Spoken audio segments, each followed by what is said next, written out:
Hello दोस्तों, स्वागत है आपका हमारे यूट्यूब चैनल में। आज के वीडियो में हम लोग पढ़ने वाले हैं एक काफ़ी फेमस शॉर्ट स्टोरी जिसका नाम है ए फेस इन द डार्क। इसका राइटर कौन है? इसका राइटर है रस्किन बॉन्ड, जो कि एंग्लो इंडियन है। ठीक है, एंग्लो इंडियन है। तो सबसे पहले इस कहानी को शुरू करने से पहले हम लोग सबसे पहले राइटर यानी कि रस्किन बॉन्ड के बारे में थोड़ा बहुत जान लेते हैं।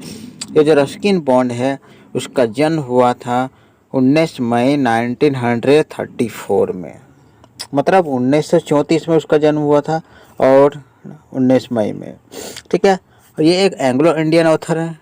ठीक है, उसके बाद जान लीजिए कि ये जो फेमस है अपने कैरेक्टर जो कि रस्टी नाम के कैरेक्टर जो होता है इसका, इस वजह से ये काफ़ी फेमस है। इसका और फेमस काम है, देखो फेमस वर्क में आता है our tree still grow in Dehra, a flight of pigeons and blue umbrella. तो यार सारे वर्क हैं जो फेमस हैं रस्किन बॉन्ड के। ठीक है, रस्किन बॉन्ड को बहुत सारे अवार्ड भी मिले हैं इंडिया में। तो चलिए इसके कहानी जो है, इस कहानी को समझते हैं। तो चलिए शुरू करते हैं इस कहानी को। सबसे पहले जान लीजिए कहानी में होता क्या है। ये कहानी जो है हम लोग बात करने वाली, ये कहानी लिखा गया शिमला से। आप जानते हैं कि हिमाचल प्रदेश की राजधानी शिमला है और शिमला के बेस पर यहाँ पर ये कहानी लिखा गया। और ये भी जानते होंगे कि भारत के बहुत सारे लोग, यहाँ तक कि विदेशों से लोग शिमला जाते हैं, क्योंकि शिमला प्रसिद्ध है घने घने जंगलों के लिए, पहाड़ों के लिए, हरियाली है, इस वजह से काफ़ी प्रसिद्ध है। अगर देखा जाए तो दिन के समय में आपको शिमला बहुत अच्छा लगेगा, वहीं रात के समय में इसका जस्ट ऑपोजिट बहुत डरावना हो जाता है, क्योंकि घने जंगलों में जाना खतरे से खाली नहीं होता है। माना जाता है कि जंगलों में भूत रहते हैं। ठीक है, तो इस कहानी में होता क्या है कि इस कहानी में एक टीचर रहते हैं, मिस्टर ओलिवर। ठीक है, मिस्टर ओलिवर वहाँ पे एक टीचर रहते हैं और स्कूल में पढ़ाते हैं। ठीक है, आप कहते क्या है कि हुज parents were from both Indian and Britain. Oliver का बात कर रहा है। ओलिवर के जो पेरेंट थे यानी कि माँ बाप थे, एक माँ बाप में से एक थे भारत के थे तो दूसरा ब्रिटेन के थे। ठीक है, तो हुआ क्या, कोई स्कूल में पढ़ा के लेट नाइट लौट रहे थे। ठीक है, अपना घर लौट रहे थे। तो उस दिन थोड़ा रात हो गया था, अंधेरा हो गया था। तो उसने सोचा कि मेन रोड से ना जाके मैं थोड़ा शॉर्टकट ले देता हूँ। तो शॉर्टकट जब लेता है तो शॉर्टकट रास्ते से वो जब जाता है तो शॉर्टकट रास्ता क्या होता है, वो एक जंगल के थ्रू होता है। ठीक है, एक जंगल होता है, पाइन फॉरेस्ट होता है ना, पाइन का पेड़ बहुत सारा होता है। उसके रास्ते से वो लौटने का तय करता है। वो भूत प्रेत को नहीं मानते हैं, क्योंकि वहाँ पे माना जाता है कि रात को जंगल के रास्ते में जाना सही नहीं होता है। लेकिन ये ओलिवर रहते हैं, बड़े ब्रेव रहते हैं, बहादुर रहते हैं। वो भूत प्रेत को किसी तरह से कोई डर नहीं था। उसने सोचा मैं रात हो गया है तो मैं काम करता हूँ, जंगल के रास्ते में लौट जाता हूँ, कम समय में लौट जाऊँगा। ठीक है, रास्ते में चलते हैं। ठीक है, समय बचाने के लिए जब चलते रहते हैं तो कुछ दूर जाते हैं। उसके हाथ में एक टॉर्च रहता है, रात के समय रहता है, टॉर्च जला के जाते हैं। तो कुछ दूर जब जाते हैं तो वहाँ पर देखते क्या है, कुछ दूर में एक परछाई दिखाई देता है। तो परछाई देख पर कोई सामने जब जाके देखता है ओलिवर, तो देखता है कि वहाँ एक बच्चा जो है रो रहा होता है। वो बच्चा किस तरह से रो रहा है, बच्चा अपने हाथों पर सर रख के रो रहा होता है। बड़ी अजीब तरीके से रो रहा होता है, क्योंकि वो नॉर्मल बच्चे की तरह नहीं रो रहा होता है, क्योंकि उसमें कुछ साउंड नहीं आ रहा था, किसी भी तरह कुछ आवाज़ वो बच्चा नहीं कर रहा था। तो ओलिवर बच्चे के पास जाता है, उससे पूछता है कि बच्चे तुम यहाँ रात को इतनी रात गए क्या कर रहे हो?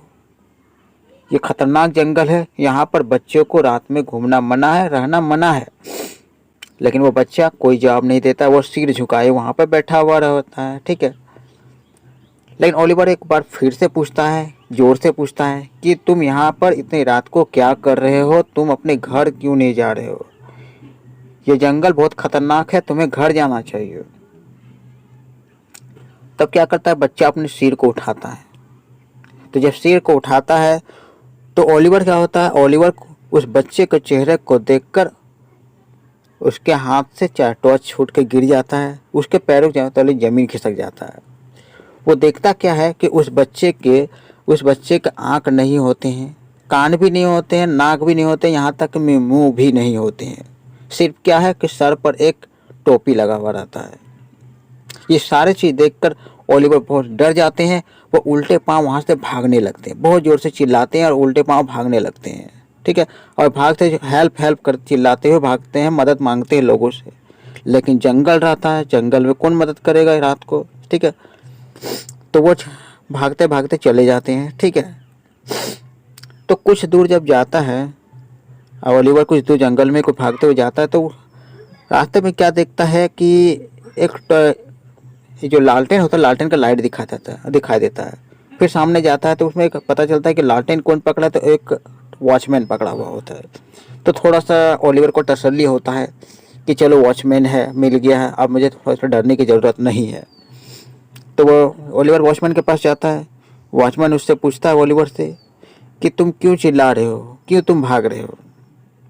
तो ओलिवर जो है वॉचमैन से कहता है कि मैंने एक अजीब टाइप के बच्चे को देखा, जिसका आँख भी नहीं था, कान भी नहीं था, नाक भी नहीं था, यहाँ तक भी मुंह भी नहीं था।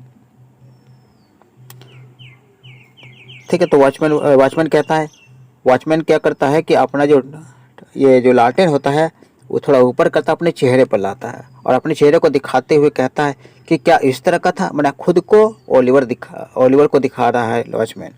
तो ओलिवर क्या देखता है कि वॉचमैन का भी आँख, कान, नाक, मुंह नहीं होता है, यहाँ तक कि आईब्रो भी नहीं होता है।